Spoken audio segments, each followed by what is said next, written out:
أعوذ بالله السميع العليم من الشيطان الرجيم بسم الله الرحمن الرحيم نون والقلم وما يسطرون ما أنت بنعمة ربك بمجنون وإن لك لأجرا غير ممنون وَإِنَّكَ لَعَلَىٰ خُلُقٍ عَظِيمٍ۔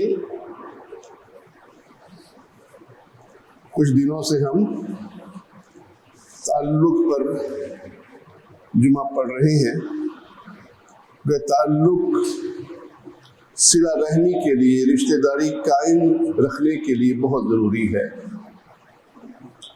اور اس میں ہم تقریباً سبھی کے اندر کچھ کمیاں ہیں۔ ہم انتہائی کمزور ہیں اس معاملے میں، اس لیے کافی عرصے سے اس ٹاپک کو چلا رکھا ہے۔ آج ہم رسول اللہ صلی اللہ علیہ وسلم کی سورۃ قلم کے اندر جو تعریف کی اللہ نے، وَإِنَّكَ لَعَلَىٰ خُلُقٍ عَظِيمٍ، بے شک آپ بڑے عمدہ اخلاق کے مالک ہیں۔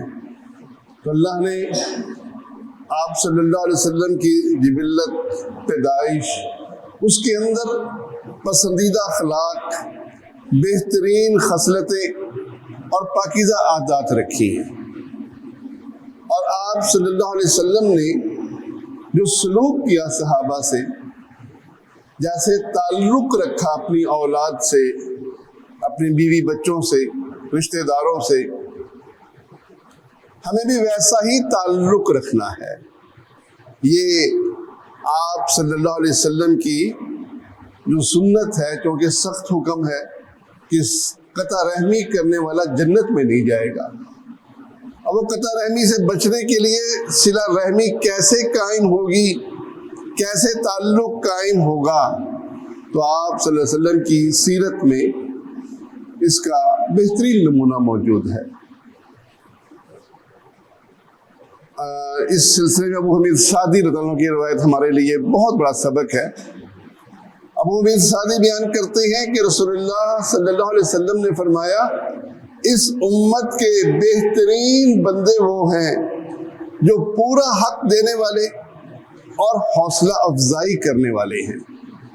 سلسلہ صحیحہ کی 2848 نمبر حدیث ہے۔ تو حوصلہ افزائی کرنا، کسی کے کام پر اچھے کلمات کہنا اور اس کے ساتھ پورا حق ادا کرنا، یہ اہل ایمان کی صفت بیان کی۔ اب ایمان والے، ہم سب ایمان والے ہیں، ہم دیکھیں کہ ہمارے اندر یہ چیز کتنی موجود ہے، اور اگر موجود نہیں تو ہمیں اپنے اندر پیدا کرنی ہے۔ ہماری اپنی طبیعتوں میں اگر خرابی ہے تو اس خرابی کو دور کرنا ہے۔ ہم نے حوصلہ افزائی اس لیے کرنی ہے کہ اللہ کے نبی صلی اللہ علیہ وسلم نے بہترین بندے کہا ہے، تو ہمیں کوشش کرنی چاہیے کہ ہم حوصلہ افزائی کرنے والے ہوں۔ رسول اللہ صلی اللہ علیہ وسلم کی سیرت میں دیکھیے، آپ اندازہ کیجئے حسن اور حسین رضی اللہ عنہم، ان کی خوشی کا کیا حال ہوگا جب انہوں نے آپ صلی اللہ علیہ وسلم سے یہ الفاظ سنے ہوں گے کہ یہ دونوں دنیا میں میرے دو پھول ہیں۔ بخاری کی 3753 نمبر حدیث ہے۔ ایسے ہی آپ صلی اللہ علیہ وسلم گھر سے نکلے، فاطمہ کے گھر کے باہر بیٹھ گئے اور کہنے لگے، بچہ کدھر ہے؟ حسن دوڑتے ہوئے آئے اور آ کر آپ صلی اللہ علیہ وسلم کے ساتھ لپٹ گئے، آپ نے گلے سے لگایا اور آپ نے کیا خوب بات فرمائی۔ آپ نے فرمایا، اے اللہ، میں اس سے محبت کرتا ہوں، تو بھی اس سے محبت کر، اور اس سے محبت کر جو اس سے محبت کرتا ہے۔ بخاری کی 2122 اور مسلم کی 2421 نمبر حدیث ہے۔ سوچیے کیسی خوشی ہوگی۔ یہ خوشی ہم نے اپنے بچوں کو دی، کبھی اپنے بچوں کے ساتھ یہ سلوک کیا؟ اسامہ آپ کے غلام زید کے بیٹے تھے. زید سے بھی آپ کو بڑی محبت تھی, اسامہ کے ساتھ بھی بڑی محبت تھی. اسامہ بیان کرتے ہیں کہ آپ نے مجھے گود پر میں بٹھایا اور دوسری طرف حسن کو بٹھایا اور فرمایا اے اللہ میں ان دونوں سے محبت کرتا ہوں, تو بھی ان دونوں سے محبت کر.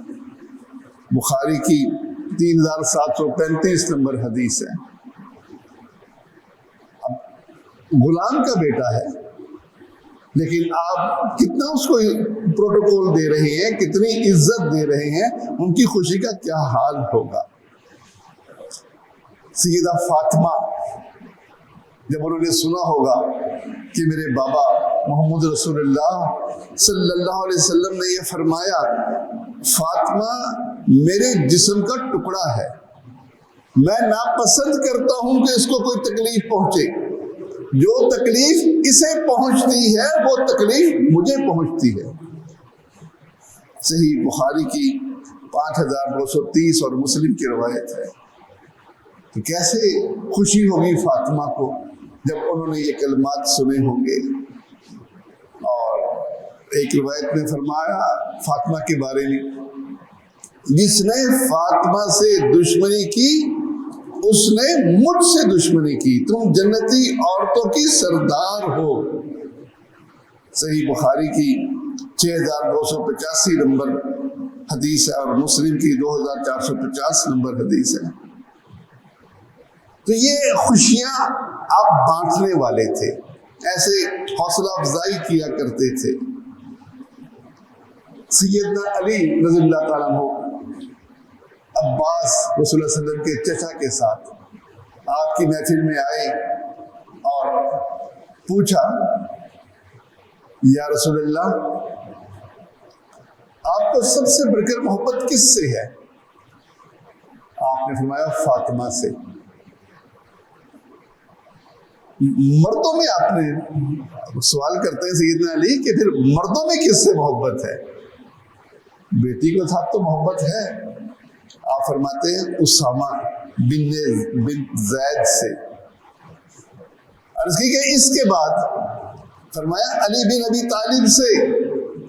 سیدنا عباس عرض کرتے ہیں یا رسول اللہ آپ نے اپنے چچا کو مؤخر کر دیا, علی کو آگے کر دیا, آپ نے علی اور عباس میں علی کی محبت کو ترجیح دی.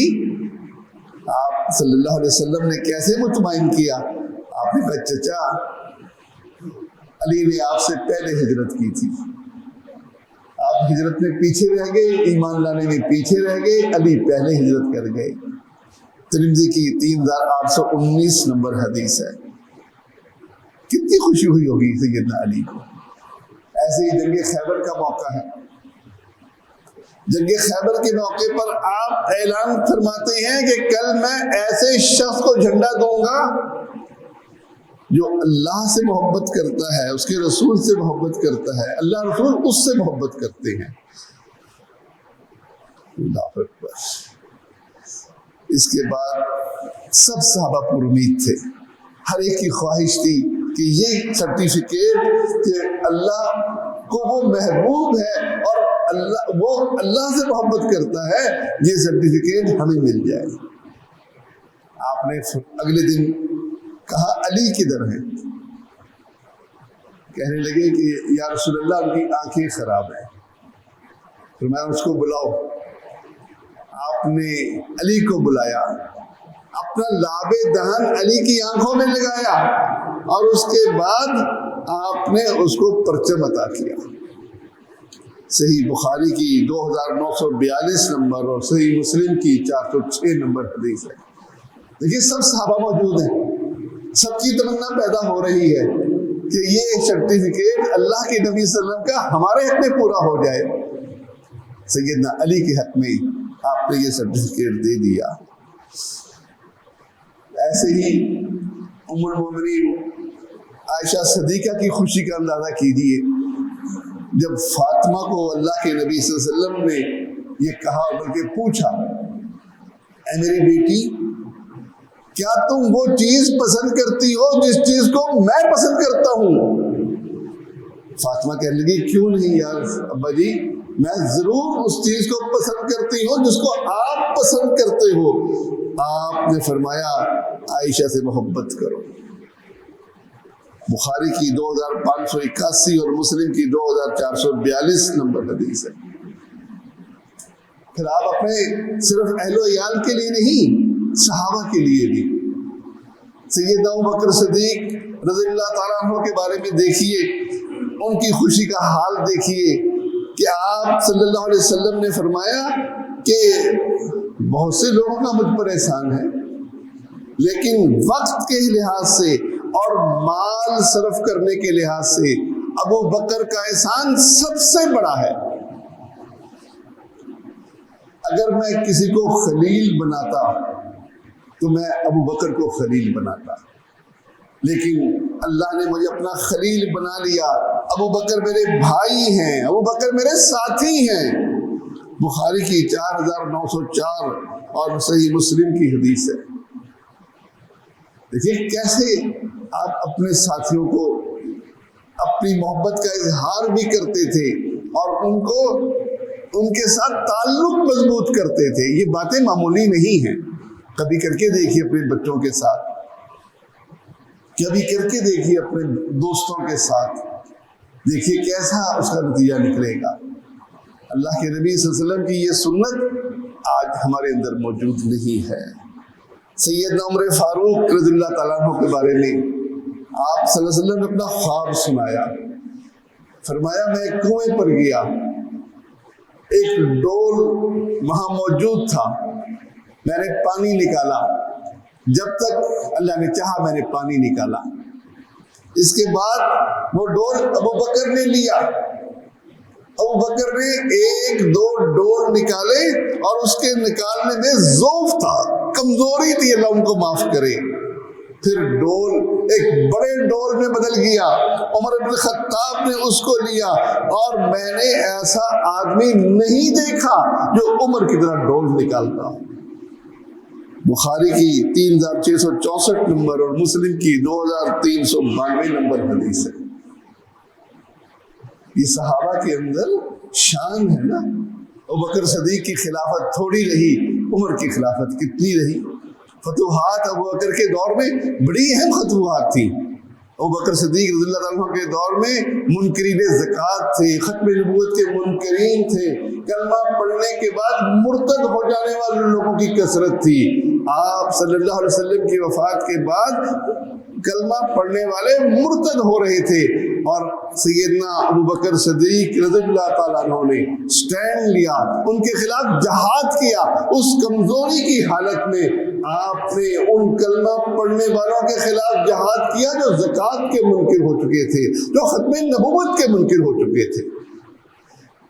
اور عمر جب آئے، عرصہ تھوڑی حکومت کی ابوبکر نے، لیکن وہ بھی جہاد کرتے رہے، لیکن فتوحات کا اصل سلسلہ سیدنا عمر کے دور میں پھر شروع ہوا۔ تو آپ نے اس کی مثال دی کہ عمر کی طرح ڈول کھینچنے والا میں نے کم ہی دیکھا ہے۔ ایسے ہی سیدنا عثمان ہیں، آپ صلی اللہ علیہ وسلم نے جیش الاسرہ کے موقع پر لوگوں سے اپیل کی، امداد کی۔ عثمان 1000 دینار لے کر آئے اور آپ کی گود میں ڈال دیے۔ آپ ان کو الٹ پلٹ کر رہے تھے اور ساتھ کہہ رہے تھے کہ عثمان آج کے بعد کوئی عمل کرے ان کو کوئی نقصان نہیں ہوگا۔ پھر آپ نے یہ بات 2 دفعہ کہی کہ عثمان آج کے بعد جو چاہے کرے، ان کے ایمان میں، ان کے درجے میں کوئی کمی نہیں آئے گی۔ ترمذی کی 3701 نمبر حدیث ہے۔ اب عثمان رضی اللہ تعالیٰ عنہ کے خلاف بولنے والے ذرا غور کریں کہ اللہ کے نبی صلی اللہ علیہ وسلم نے کتنا بڑا سرٹیفکیٹ دیا۔ ایسے ہی عبداللہ ابن عباس ہیں، آپ کے چچا عباس کے بیٹے، وہ کہتے ہیں کہ رسول اللہ صلی اللہ علیہ وسلم نے مجھے سینے سے لگایا، اور سینے سے لگانے کے بعد میرے لیے دعا کی، اللہ اس کو حکمت کا علم عطا فرما۔ صحیح بخاری کی 3756 نمبر حدیث ہے۔ تو یہ کیسے محبت کا اظہار کر رہے ہیں. ایسے ہی خالد بن ولید ہیں، جنگ موتا جو رومیوں کے خلاف لڑی گئی اور اس میں رومی کثیر تھے، مسلمان قلیل تھے. آپ نے وہاں اس جنگ کے موقع پر امیر مقرر کیے، فلاں اور فلاں اور فلاں امیر ہوں گے. پھر آپ مدینے میں کھڑے ہو کر صحابہ کو جنگوں کی خبریں سنا رہے تھے. یعنی جنگ کہاں ہو رہی تھی، اللہ نے غیب کے پردے ہٹا دیے اور وہ جنگ آپ کے سامنے ہو رہی تھی. یہ اللہ کے نبی کا معجزہ ہے. دیکھیے معجزے کو پھر سمجھ لیجئے. معجزہ یہ خرق عادت ہوا کرتا ہے. قانون سے ہٹ کر جو چیز ہو اس کو معجزہ کہتے ہیں، اور اگر وہ نبی کے ہاتھ سے ظاہر ہو تو معجزہ، اور اگر کسی غیر نبی کے ہاتھ سے ظاہر ہو تو کرامت. وہ چیز قانون نہیں بنا کرتی، قانون وہی ہے جو اللہ نے نازل کر دیا. کہ اللہ کے نبی صلی اللہ علیہ وسلم غیب نہیں جانتے، لیکن اللہ جب چاہتا غیب کے پردے ہٹا دیتا. آپ صلی اللہ علیہ وسلم صحابہ کو اس جنگ کا حال سنا رہے ہیں. آپ فرماتے ہیں کہ سب سے پہلے زید نے جھنڈا لیا اور اس نے جہاد کیا، بڑی دلیری کے ساتھ لڑائی کی، اور پھر جب وہ شہید ہو گئے فرمایا زید شہید ہو گئے. اس کے بعد پھر آپ نے بتایا کہ زید کے بعد جعفر نے وہ جھنڈا اٹھایا. جعفر نے بھی بڑی دلیری کے ساتھ مقابلہ کیا رومیوں کا، اور رومیوں کے ساتھ مقابلے میں وہ بھی شہید ہو گئے. آپ کی آنکھوں سے آنسو جاری تھے اور آپ جنگ کے حالات سنا رہے تھے. پھر آپ نے فرمایا عبداللہ بن رواحہ نے جھنڈا لیا، انہوں نے بھی خوب جرت کے ساتھ رومیوں کا مقابلہ کیا، اور پھر وہ بھی شہید ہو گئے. اس کے بعد فرمایا کہ اب اللہ کی تلواروں میں سے ایک تلوار نے، خالد بن ولید کے بارے میں فرمایا، اللہ کی تلواروں میں سے ایک تلوار نے وہ جھنڈا اٹھایا، سیف اللہ خالد بن ولید نے. اور آپ کی آنکھوں سے جاری آنسو کے اندر آپ نے فتح کی خوشخبری سنائی. بخاری کی 3757 نمبر حدیث ہے. دیکھیے کیا، جب انہیں اتنا ملی ہوگی کہ اللہ کے نبی صلی اللہ علیہ وسلم نے مجھے اتنا بڑا لقب دیا ہے، خوشی کا کیا حال ہوگا. یہ خوشیاں تقسیم کرنے والے ہم بن جائیں. اللہ کے نبی صلی اللہ علیہ وسلم سیدنا معاذ بن جبل رضی اللہ تعالیٰ عنہ کو ایک دعا سکھاتے ہیں. ہم بھی اپنے بچوں کو دعائیں سکھاتے ہیں. دیکھیے آپ کا انداز کیا تھا اور ہمارا انداز کیا ہے. آپ نے معاذ بن جبل کو دعا سکھائی، ربی اعینی علی ذکرک و شکرک و حسن عبادتک. اللہ مجھے توفیق دے کہ میں تیرے ذکر میں، تیرے شکر میں اور بہترین بندگی میں مشغول رہوں.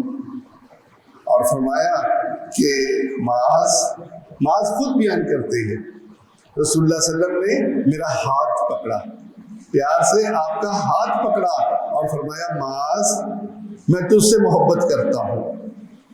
معاذ فوراً کہنے لگے اللہ کے رسول میں بھی آپ سے محبت کرتا ہوں. آپ نے فرمایا ہر نماز کے بعد اس دعا کو نہ چھوڑنا. ابو داؤد کی 1522 نمبر حدیث ہے.